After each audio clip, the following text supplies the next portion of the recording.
The English language was introduced to Nigeria around the late 16th and early 17th centuries by British merchants and Christian missionaries who settled in the coastal towns of Badagry in Lagos State and Calabar in Cross River State. After the colonial era, it maintained its role as the lingua franca and the elitist language in Nigeria. Today, English is the language of education, governance, trade, and interethnic communication, among other functions. Considering the languages have a tendency to change when they're used in foreign and second language contexts, English as used in Nigeria became markedly different from its use in the mother tongue context, especially Britain. Nigerian English studies evolved after the colonial era. Many scholars and teachers of English have published research reports on the peculiarities of what we call Nigerian English today. Among these great scholars are Emeritus Professor Ayobanjo, Emeritus Professor Ayobangboshe, Emeritus Professor Muzaili Jibril, and Professor David Jowett. As an appreciation of the great achievement of these distinguished scholars and their profound contribution to English studies in Nigeria, the University of Ibadan English Language Clinic project team decided to honor them. The ICON project is targeted towards those people who have made profound contributions to the study of English in Nigeria. When we say study of English in Nigeria, we're talking about people who have been good teachers of English, people who have been good researchers of English, pioneers in the area of research, especially in the area of research of Nigerian English, people who have influenced a lot of people. We're talking about icons that have made icons, people who have been able to promote scholarship. The Vice-Chancellor, Professor Ibelidu Olayinka, expressed his administration's support for the Icons of English Studies in Nigeria project. I think it's a good idea that the life and activities of people who have distinguished themselves in various disciplines should be showcased. In this case, we are talking of English language studies in Nigeria as well as linguistics. And I think it's a way of inspiring the next generation of scholars and students in this discipline. In this particular instance, I think we have identified 4 giants in the field. Professor Musa Ali Jibril, a former executive secretary of the National Universities Commission, Professor David Jowett of University of Jos, then 2 from the University of Ibadan, Emeritus Professor Ayobangboshe, former Dean of Arts, National Merit Award winner, the Foundation Fellow, and President of the Nigerian Academy of Letters, and Emeritus Professor Ayobanjo, who was at the time the Dean of Faculty of Arts, then later Deputy Vice Chancellor of the University of Ibadan, and later became a Vice Chancellor, the only one who had the distinction of having served 2 terms as Vice Chancellor of the University of Ibadan over the last 69 years. He's also a National Merit Award winner, a Fellow of the Nigerian Academy of Letters, and I think a highly respected scholar in his discipline. So I think it's a thing of joy and pride that these eminent scholars that all of us are proud of are being honored in their own lifetime. The Dean of the University of Ibadan Postgraduate School, Professor Adenike Akinjobi, also articulated the support of the postgraduate school for the project. I'm aware that the English Language Clinic is preparing a documentary on those that we can refer to as icons of the English language, not only in the University of Ibadan, but in Nigeria as a whole. I am particularly aware that Emeritus Professor Ayobanjo is involved, and Emeritus Professor Bangboshe will also be covered in this documentary. These 2 masters of the English language are real icons, and we should not just, beyond the works that they have done in that within that discipline, we should not just let them go like that without, having their works and their lives and some other things about them recorded. For people who will come later to see, there are other icons apart from the two eminent professors of the University of Ibadan that will also be featured in this documentary, and I think that is very good because we are extending our horizon beyond the University of Ibadan. The icons of English studies in Nigeria that are honored in this phase are 3 Nigerians and 1 Briton, who is in the process of naturalizing in Nigeria. They spoke about their backgrounds and childhoods. I was born in Oyo, although my father came from Ogun State, from Ijebu. And my mother came from Ibadan. And my father was the senior tutor at the St. Andrews College in Oyo. My mother was, in fact, a foundation student of UMC in Ibadan in 1928. So I was born in 1934. My father was a clergyman, and he and his wife were stationed at Ikperu. But our hometown is Odopotu, on the outskirts of Ijebu Ode. We didn't live too long in Ikperu because after some time, he was posted back to our hometown. So my childhood period was in our hometown in Odopotu. Our home was like any middle-class home at that time.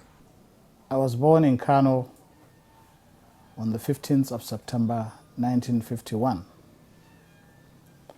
My father was called Alhaji Jibril Barkono, and my mother was called Aishatu. I was born in the UK in 1941. I was the son of a driver. My parents were poor by British standards, but at that time it was possible for every child in Britain to enjoy free primary and free secondary education. The distinguished scholars talked about their education. I went to the demonstration school in St. Andrews College, St. Andrews Demonstration School. I started in Yoruba, and in the 4th year, switched over to English as a medium of instruction. Then the family moved to Lagos in 1945. I finished off my primary school there at St. John's Aroloya, Lagos, and Christ Church Cathedral School, Lagos.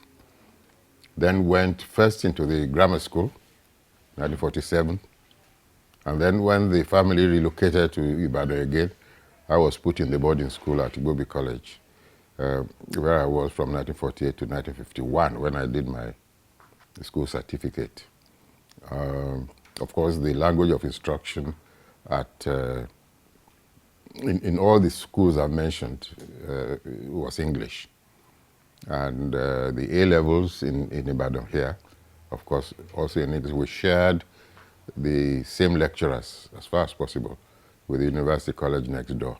I went to Glasgow and read English. The 4 years in Glasgow after the A-levels led to the MA English Language and Literature in 1959, and went straight from there to the University of Leeds to do the postgraduate certificate in education.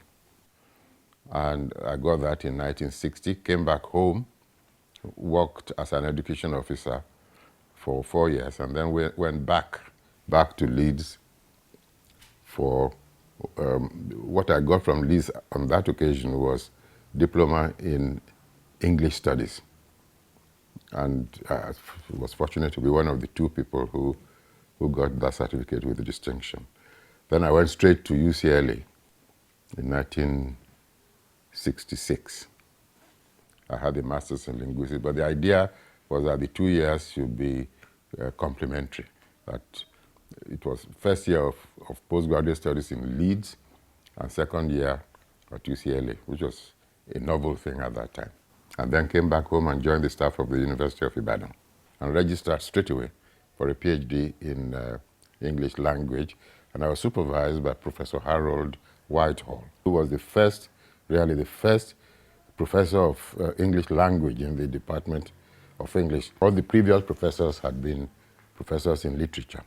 The primary school I attended was the Bethlehem African School at Odopotu. That school ended in Standard 4.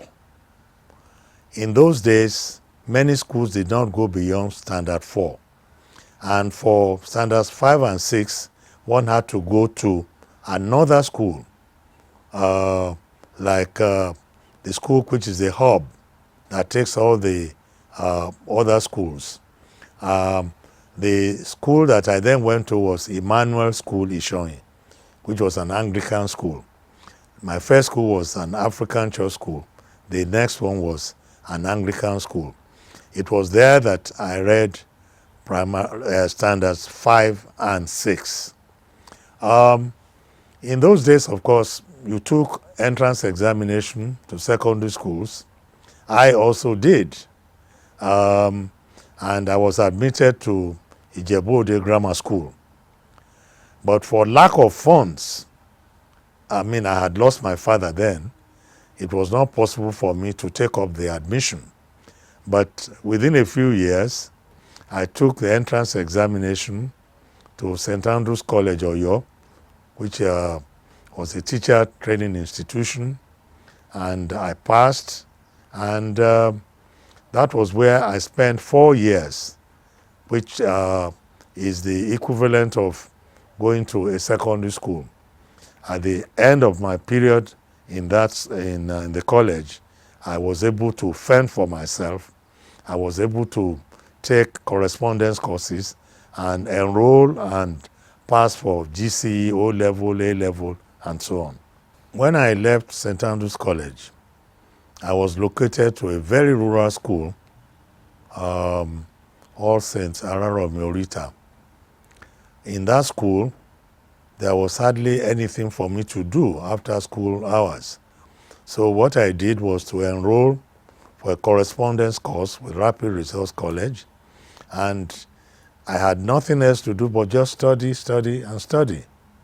When I took GCE the following year, I passed in 5 O-levels and 2 A-levels. Following year, I was located to Christchurch School, Ilaro. That is 1953. And I was there till 1955. There again, I also passed in 3 A-levels.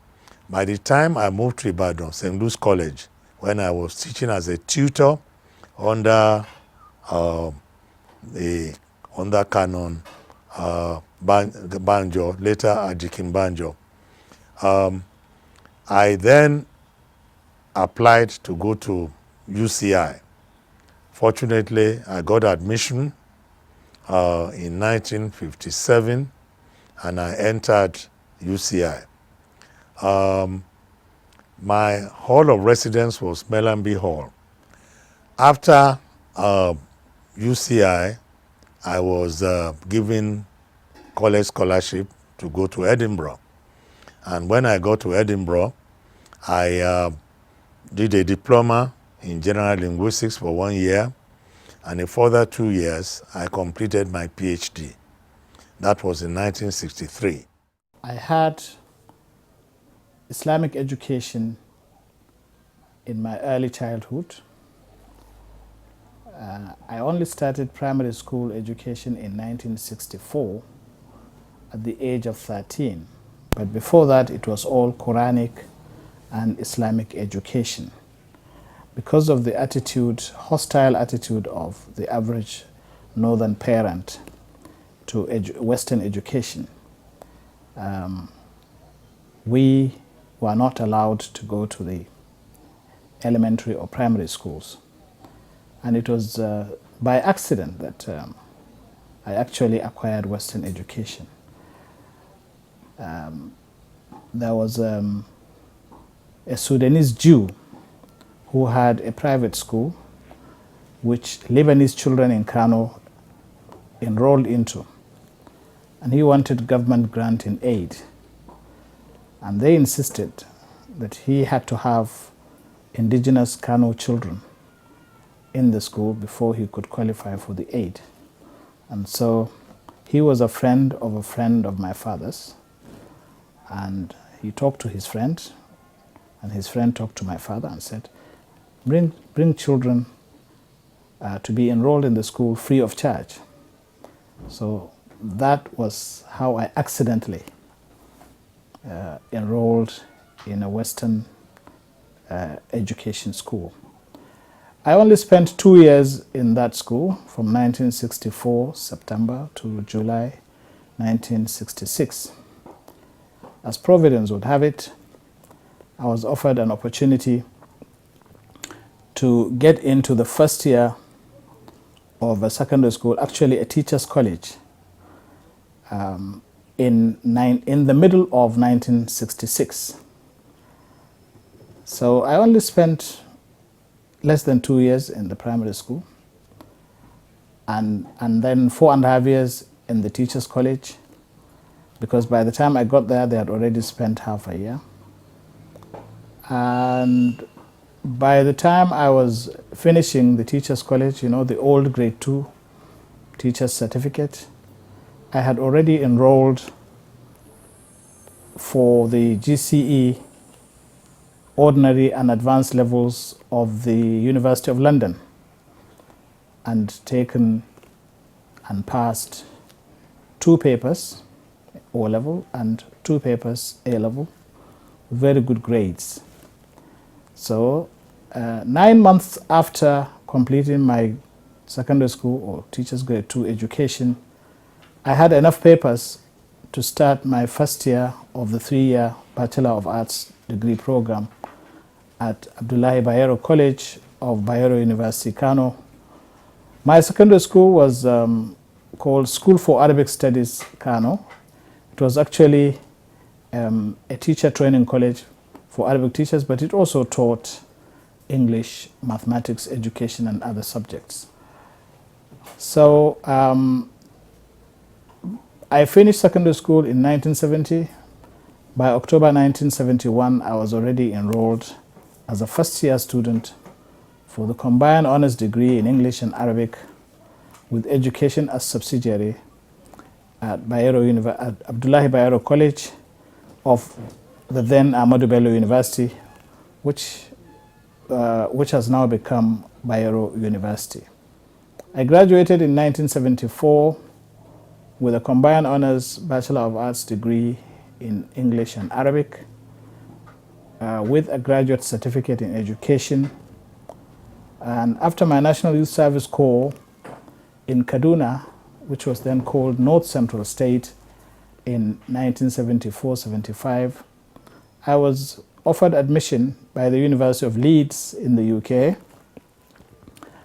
to study for a master's degree in modern English.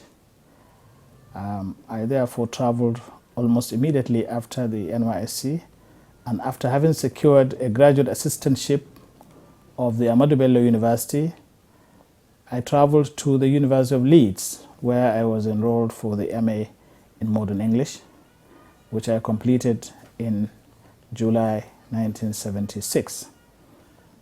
April 1978, when I came to the University of Ibadan to be registered as a PhD student under Professor Ayo. I was here up to September 1979, but there were difficulties with my studies here in Ibadan. For one thing, the political atmosphere was very hostile. And so by the time I went back to Kano, a letter of admission was waiting for me from Lancaster. So I stayed in Lancaster until 1982, July 1982, when I successfully completed my PhD. I started primary school just after the Second World War in 1946. The name of the primary school I attended was the White Hart Lane Primary School in Wood Green, North London. and the language of instruction was naturally English. And then at the age of 11, I passed what we then called the 11 plus examination. Now, the 11 plus examination was an examination which determined which type of secondary school you would go to, either to grammar school or to a secondary modern school. I think in the 1950s we had secondary modern schools in Nigeria as well. Unfortunately or unfortunately, the impression was that a grammar school was the better type of secondary school to go to. So that is the one that I went to. Then at the age of 18, I was lucky enough to pass examinations to go to the University of Cambridge, to Magdalen College, Cambridge in particular. And I went to study history, which in those days was my greatest love. And so I spent 3 years at Cambridge, at Magdalen, studying for my BA in history. I became interested in doing a master's degree in linguistics. And so I went to the University of Essex to do a master's in theoretical linguistics, which at that time really meant a study of the linguistics of Chomsky. Their icons also discuss their first contact with the English language. My first contact with the English language was at primary school level. And in those days, we had Standard 1, Standard 2, Standard 3, after classes which were taught entirely in Yoruba. I was in Standard 1 at that time, and I believe that was maybe 1939, I was about 7 years old. I can practically say that I've been in contact with English all my life. I was born into a house where my father was a graduate, and my mother was a product of the UMC in Ibadan. So I've had English spoken around me since the very first day I was born. You may not believe it, but up to 1964, I didn't speak a word of English. I could read Hausa in English letters. So I tended to read even English as if it was Hausa. And this I learned from my friends and cousins who who were going to school. So it was in that Lebanese school that I first began to learn English. That was in 1964.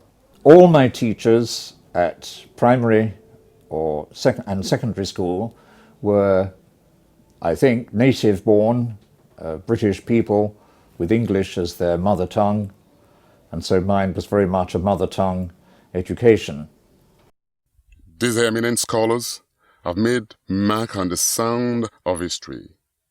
They explain how and why they chose to study English language. I studied English language out of chance rather than choice. When I was admitted to University College Ibadan, which was then under a special relationship with the University of London, the system was that you were admitted and you were free to go to various departments and choose what you wanted to enroll for. Since I had A-level in English literature, I knew that was there. So I experimented with others, like economics, but they didn't have an honors program, so I didn't do economics. But earlier on in my life, I was interested in law. I wanted to be a lawyer, mainly because I saw the way lawyers perform in courts, and they really impressed me.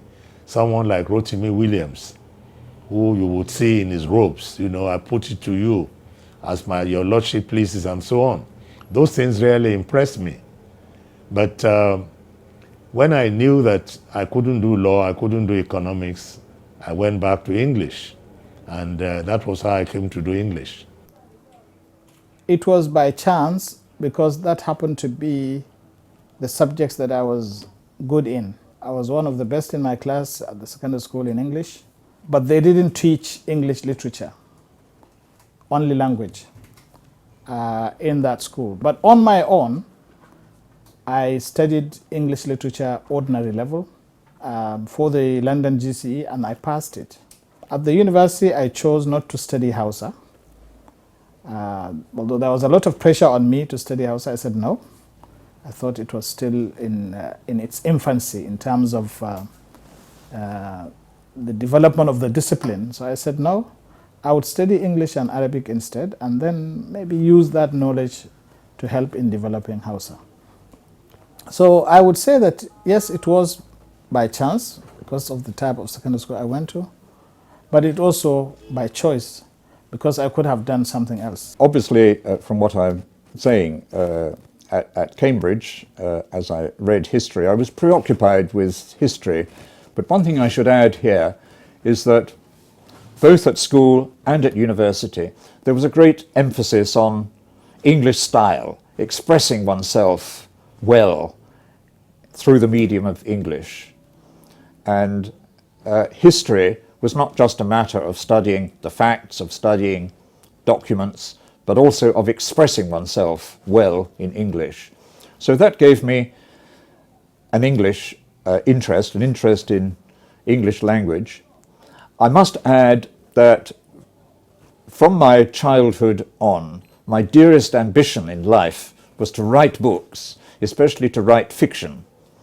And all through my secondary school days, and even at university, in my spare time, I was writing or trying to write what I called novels, fictions of one sort or another. So naturally, this gave me a great fundamental interest in English and in English expression. When I was at school, secondary school at Igbobi College in Lagos, I did reasonably well in English, but then I did reasonably well in mathematics. I got A in school certificate in both. And my principal was perhaps expecting me to go in for a science-based course at the university. But I knew myself that the A that I scored in English was scored more effortlessly than the A that I scored in mathematics. So I decided I was going to go in for the humanities. And then I did my A-levels at the old Nigerian College of Arts, Science and Technology. And I offered English, history, and Latin. And somehow I got fascinated with Latin more than with the other subjects. And there was a lecturer then who was teaching both at the Nigerian College where I was and at the University College here. And I was very fascinated with the subjects. And I went to him and said, I'd like to do classics, and I'd like to do it at his university in Britain. So he helped me to get admission, and I got there. And I had to speak to my advisor. And when I told him that my first preference really was for classics, and he said, well, you've got a good grade in Latin, but do you have Greek? Well, I said, I have some Greek, because at Igbobi College we were taught some Greek. Actually, we were made to translate the St. John's Gospel in Greek, in original Greek. But that was nothing to write home about. And after A-levels, at the university that I was admitted, in Glasgow in Scotland, you had to do 4 years, 4 straight years to go to MA. And my advisor said, if you have to do classics, you'd have to do an additional year, which would make it 5 years. And I said no. So that's how I opted for English. And I don't regret it at all. The renowned English scholars spoke about the state of English studies when they were students. The study of English in those days was mainly the study of English literature. We had the whole gamut of English literature, from Spencer, going on, Shakespeare, everybody, on to modern Houseman. We went through all the stages of English literature in those days. The language part was very, very tiny, maybe about 2 papers out of about 8 or 9. So the concentration was on English literature. The teachers were very good. In fact, they were all expatriates. And they taught us very, very well. One important thing was the way that we were exposed to a whole range of literature. And my favorite in those days was metaphysical poets, and of course drama. We had a very good teacher, Geoffrey Axworthy, in drama, and he made Shakespeare live the way he taught us.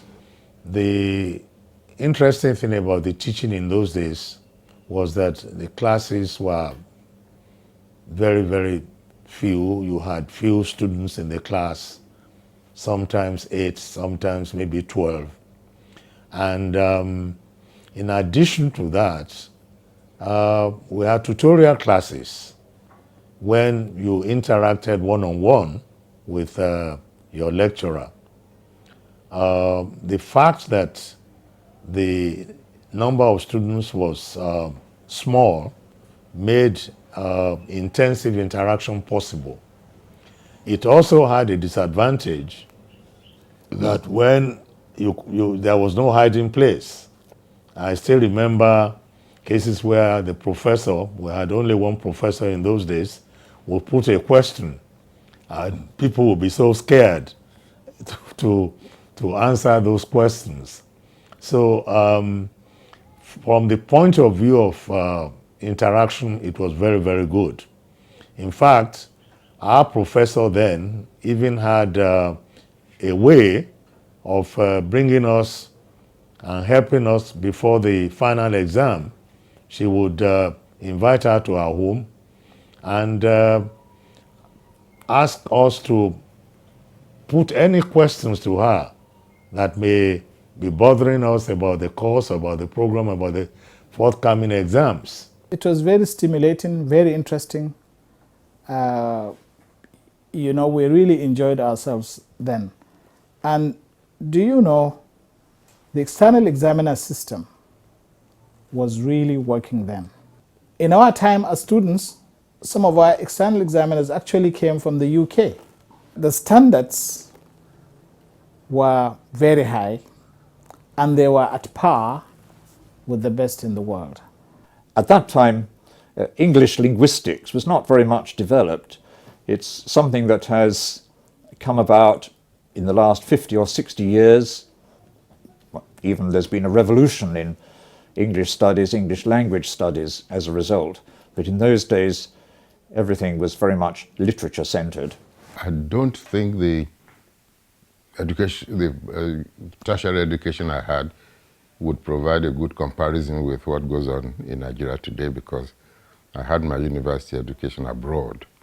And really, but I must say this, that when finally I came back home and joined the staff of the Department of English, there was absolutely no difference in the university experience in Britain and university experience here in Ibadan.